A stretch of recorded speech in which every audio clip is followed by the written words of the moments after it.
नमस्कार विद्यार्थियों, मैं Mariam Bano, assistant professor, department of history, government college Ratangarh. विद्यार्थियों, अपना जो पहला पेपर है प्राचीन भारत का इतिहास, इसमें एक मुख्य बिंदु है आर्य। यूनिट फर्स्ट में ये काफ़ी विवाद का विषय रहा है। आज हम इसी विषय पर चर्चा करेंगे। आर्य लोग। आर्य संसार की विख्यात जाति का नाम है, जिसकी एक शाखा बहुत प्राचीन काल से भारत में आकर बस गई। भारत में आने वाले इन आर्यों को भारतीय आर्य का नाम दिया गया। आर्य बहुत श्रेष्ठ सभ्य लोग थे। वे देखने में बड़े आकर्षक थे। भारत की बहुसंख्यक ईरान के निवासी और संसार की अन्य मुख्य जातियां जैसे अंग्रेज, जर्मन, स्पेनिश, फ्रांसीसी इन्हीं आर्यों की संतानें हैं। प्रत्येक जाति सदैव ये सिद्ध करने का प्रयत्न करती है कि आर्यों का पवित्र खून उन्हीं की रगों में बहता है, इसीलिए वह अन्य जातियों से भिन्न श्रेष्ठ है।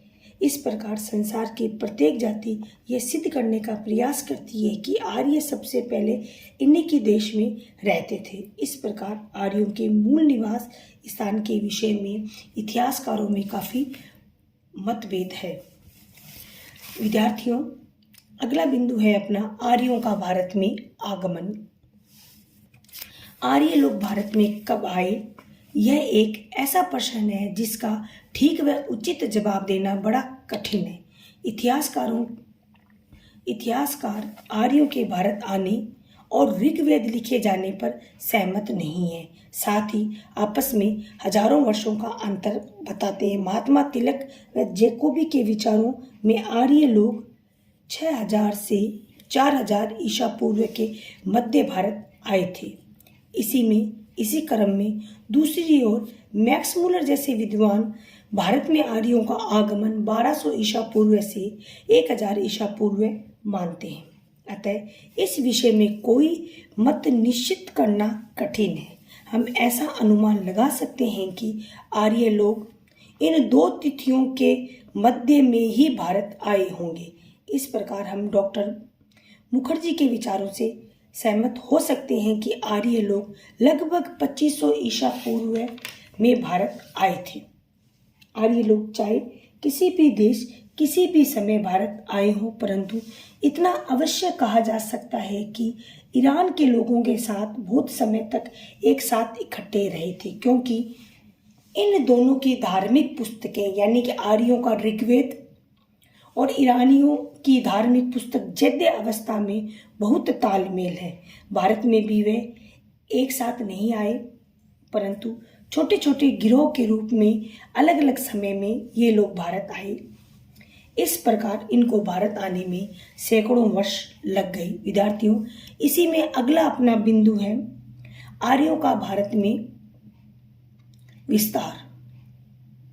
आर्य लोग सबसे पहले उत्तर पश्चिम गिरोह से होते हुए पंजाब, सिंध, उत्तर पश्चिमी सीमांत प्रांतों में बस गए, परंतु यह काम इतना सरल नहीं था, क्योंकि उन्हें एक सभ्य जाति यानी सिंधु घाटी सभ्यता के द्रविड़ जातियों से लड़ना पड़ा। इन द्रविड़ लोगों ने आर्यों का मुकाबला किया, इनके प्रसार में बाधा डाली। इन लोगों के साथ जो उनके साथ युद्ध हुए उनका वर्णन ऋग्वेद में आता है। अंत में आर्यों की विजय हुई, क्योंकि इनके लड़ने का ढंग बहुत अच्छा था। द्रविड़ लोग कुछ इनके दास बने, कुछ दक्षिण भाग गए। इस काल को, जबकि आर्य लोग सिंधु प्रदेश में रहते थे, इस काल को ऋग्वेद काल कहते हैं। कुछ समय के बाद आर्य लोग आगे बढ़ना बंद हो गए, क्योंकि इनके भिन्न भिन्न कबीले आपस में लड़ने लग गए थे।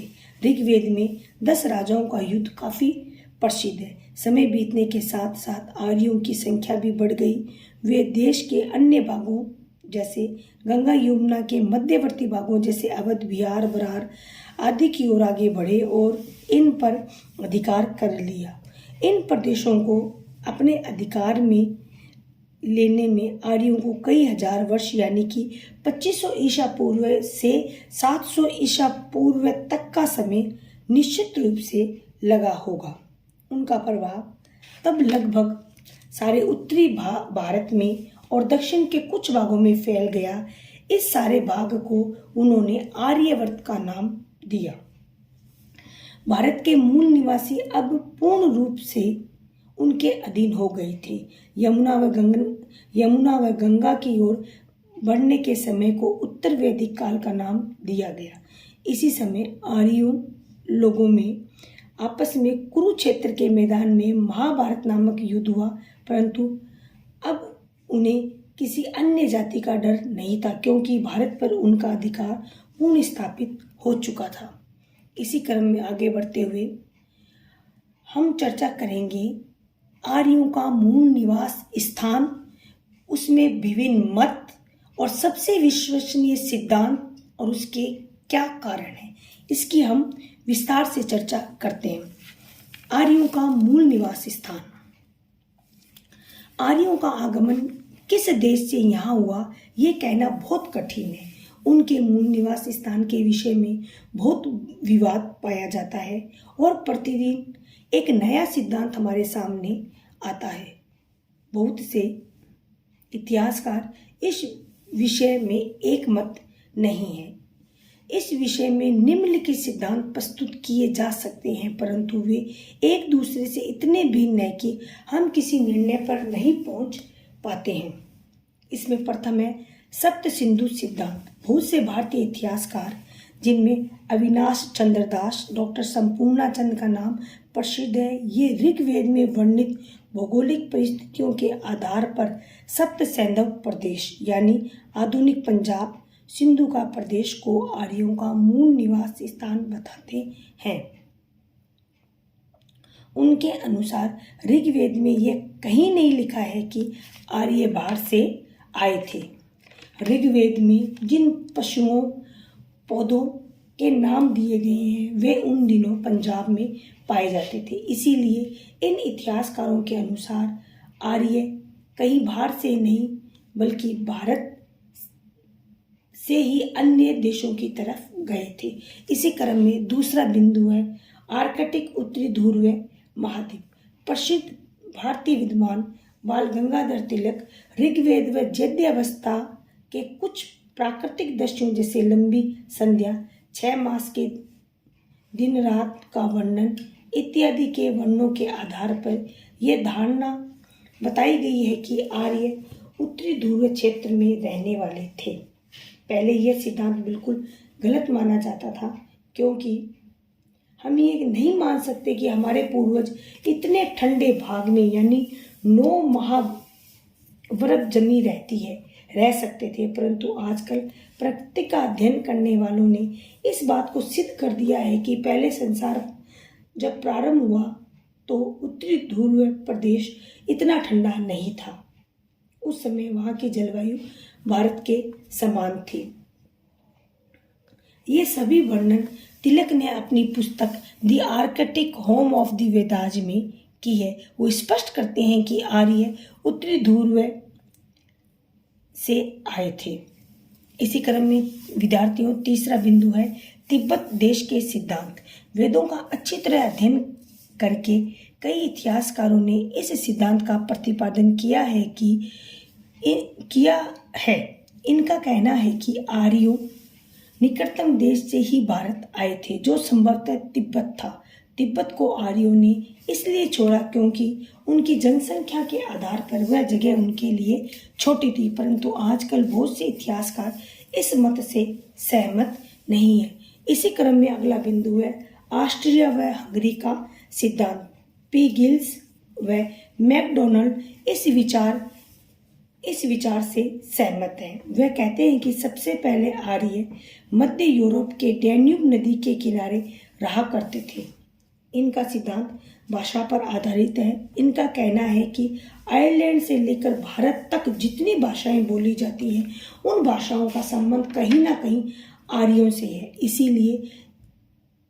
इसीलिए इन भाषाओं को बोलने वालों के पूर्वज निश्चित रूप से एक स्थान पर कभी इकट्ठे रहे होंगे, जहां से फिर वो छोटे छोटे कबीले या गिरोह के रूप में अन्य देशों में चले गए। गाय, घोड़ा, कई प्रकार के वृक्ष, प्राकृतिक वस्तुएं जिनसे आर्य लोग अच्छी तरह परिचित थे, वे गिल्स व मैकडोनल्ड महोदय के अनुसार उन दिनों केवल मध्य यूरोप और विशेषकर ऑस्ट्रिया व हंगरी में ही मिलते थे। इसी क्रम में विद्यार्थियों, 5th पॉइंट है मध्य एशियाई सिद्धांत। प्रोफेसर मैक्स मुलर जो जर्मनी के प्रसिद्ध विद्वान थे, उनका विचार है कि आर्य मध्य एशिया के थे।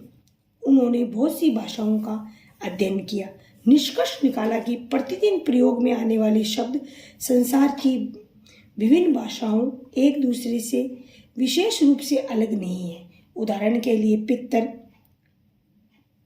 पितर, पैटर, फादर, मातर, मितर, मैटर, मदर में कोई विशेष अंतर प्रकट नहीं होता है। इस प्रकार भारतवासियों, रोमनवासियों, यूनानियों, जर्मन और अंग्रेजों के पूर्वज निश्चित रूप से कभी ना कभी एक साथ तो रहे होंगे।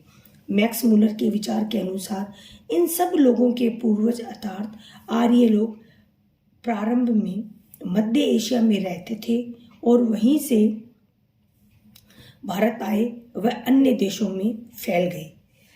अब विद्यार्थियों, हमारे सामने सबसे विश्वसनीय सिद्धांत है जिसकी हम चर्चा करेंगे। सबसे विश्वसनीय सिद्धांत और कारण। ये ठीक प्रकार से कहना उपयुक्त सिद्धांतों में से कौन सा सिद्धांत सबसे विश्वसनीय है बड़ा ही कठिन कार्य है, क्योंकि एक भी सिद्धांत के ऊपर इतिहासकार एक मत नहीं होते हैं, परंतु फिर भी हमें प्रोफेसर मैक्स मुलर के सिद्धांत के ऊपर कोई आपत्ति नहीं होनी चाहिए।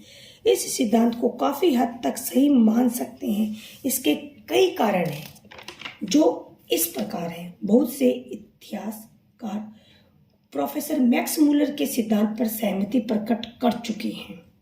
इसी क्रम में दूसरा बिंदु है, एशिया माइनर से मिलने वाले शिलालेखों से पता चलता है कि आर्यों के इंद्र, वरुण, आर्य देवता उस देश में भी पूजे जाते थे। यह बात सिद्ध करती है कि आर्य मध्य एशिया की ओर से भारत आए होंगे।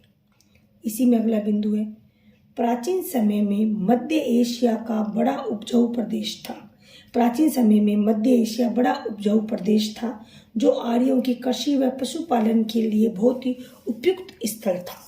अगला बिंदु है, आर्यों की प्राचीन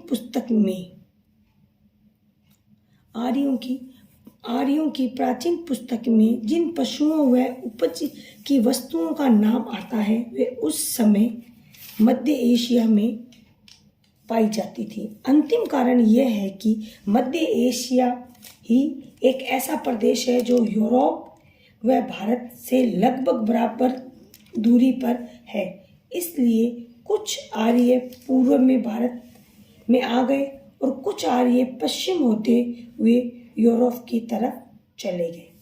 थैंक यू।